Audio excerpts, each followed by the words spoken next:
I disagree because we don't know if they have a weapon. Matter of fact, there's no evidence that they have it. There is no evidence. Israel claims they do not have it, and our government doesn't. I don't want them to get a weapon, but I think what we're doing is encouraging them to have a weapon because they feel threatened. If you look at a map of Iran, we have 45 bases around their country plus our submarines. The Iranians can't possibly attack anybody, and we're worrying about the possibility of one nuclear weapon.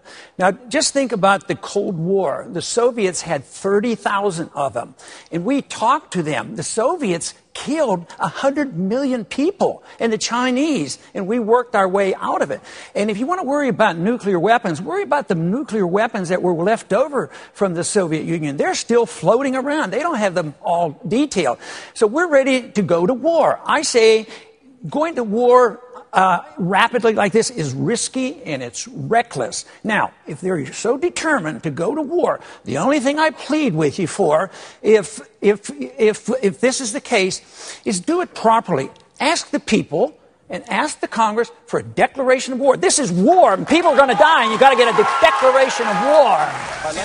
But I wouldn't wait for my generals. I'm the commander-in-chief. I make the decisions. I tell the generals what to do, and I'd bring them home as quickly as possible, and I'd get them out of Iraq as well, and I wouldn't start a war in Libya. I'd quit bombing Yemen, and I'd quit bombing Pakistan. I'd start taking care of people here at home because we could save hundreds of billions of dollars. Our national security is not enhanced by our presence over there. We have no purpose there. We should learn the lessons of history, and the longer we're there, the worse things are, and the more danger we're in as well, because our presence there is not making friends, let me tell you.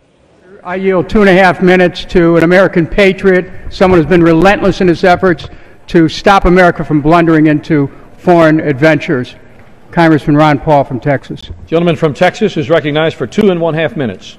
I thank the gentleman for yielding. I think this bill would be better named if we called it Obsession with Iran Act 2012. Because this is what we continue to be doing, is obsessed with Iran and the idea that Iran is a threat to our national security. Iran happens to be a third world nation. They have no significant Navy, Air Force, intercontinental ballistic missiles. The IAEA and our CIA said they're not on the verge of a nuclear weapon. It's so similar to what we went through in the early part of this last decade when we were beating the war drums to go to war against Iraq. And it was all a facade. There was no danger from Iraq. So this is what we're doing, beating the war drums once again. Now, since the bill has come back from the conference, we're going to deal with civil liberties in Syria. Well, I happen to be a civil libertarian. I'm very concerned about civil liberties. But let me tell you, this bill is not going to do anything to enhance the civil liberties of the individuals in Syria. Now, if we were really interested in civil liberties, why wouldn't we look to ourselves? Why wouldn't we look to the things that we do here? What about our warrantless searches under the Patriot Act? What about the policy of assassination and assassinating American citizens? What about arrest by the military, National Defense Authorization Act? What about the drone warfare that we go on? Do you think we're protecting civil liberties by arbitrarily dropping drones or threatening to drop drones any place in the world with innocent people dying? If we want to really care about civil liberties in Syria, why don't we care about the secret prisons we have and the history of torture that we've had in this country? What about the fact that kill lists are being made by the executive branch of government and we sit idly by and approve of it by saying nothing, and the American people put up with it, and we march in this direction, marching into a determination to have another war?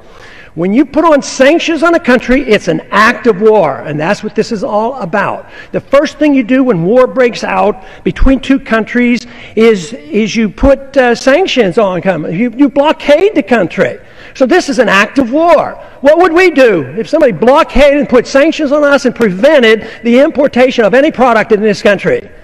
we'd be furious, we'd declare war, we'd go to war. So we are the antagonists. We're over there poking our nose in other people's affair, just looking for the chance to start another war. First it's Syria, then Iran. We have too many wars. We need to stop the wars. We don't have the money to fight these wars any longer. Morning, but there's reports now that say hotel and resort companies are looking to develop properties in Iran following the Obama administration's nuclear deal. Does Iran become the next tourist hotspot following this recent boom of tourism that we are now seeing in Cuba? Well, let's hope so. That's a great move for world peace. You know, it's pretty amazing that with this administration, it has not done very many things correctly in over 8 years, but they have done two things, Cuba and Iran. This is fantastic. But what bothers me is the inconsistency. Look at what he did in Libya, and look at what he does in Syria, look at what he does in Ukraine, look at what he does in Afghanistan, all in the wrong direction. But I think these two things will signify what the best things that Obama ever did. Just like Nixon's remembered for, you know, having more peaceful relationships with China. That's been fantastic.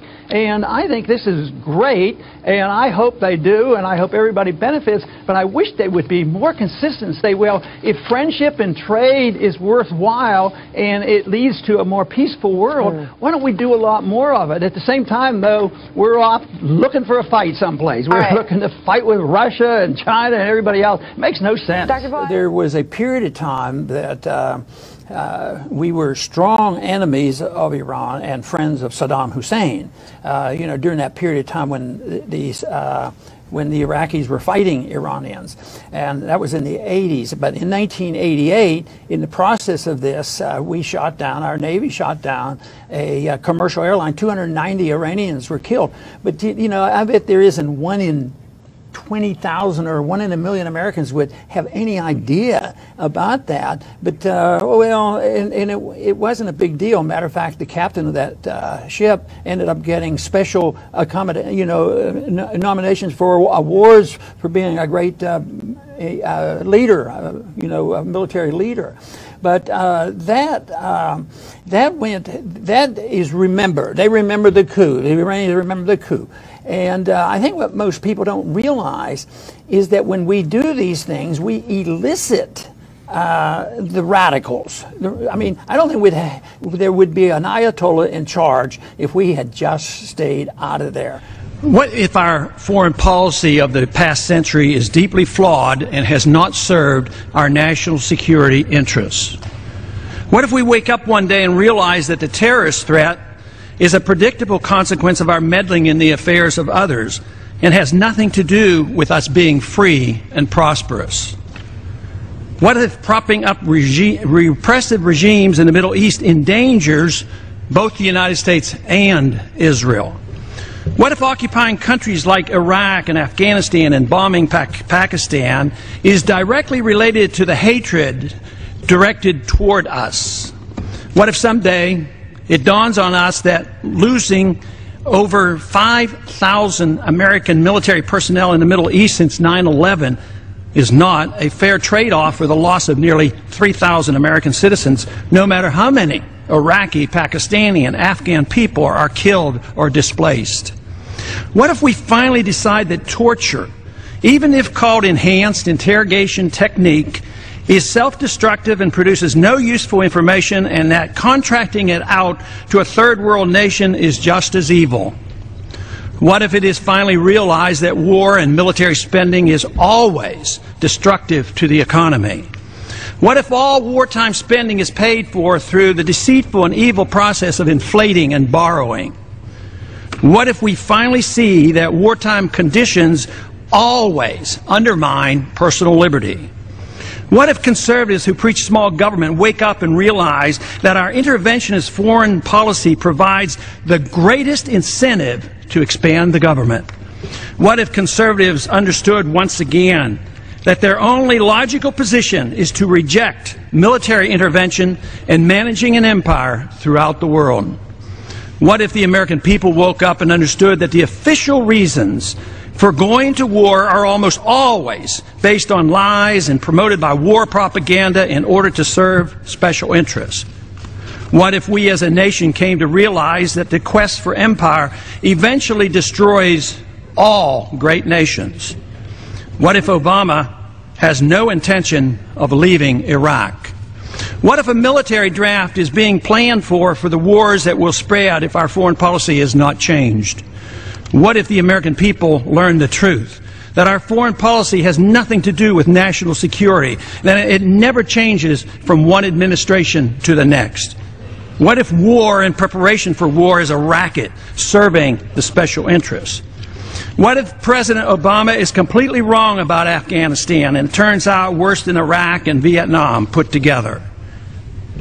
What if Christianity actually teaches peace and not preventive wars of aggression? What if diplomacy is found to be superior to bombs and bribes in protecting America? What happens if my concerns are completely unfounded? Nothing. But what happens if my concerns are justified and ignored? Nothing good.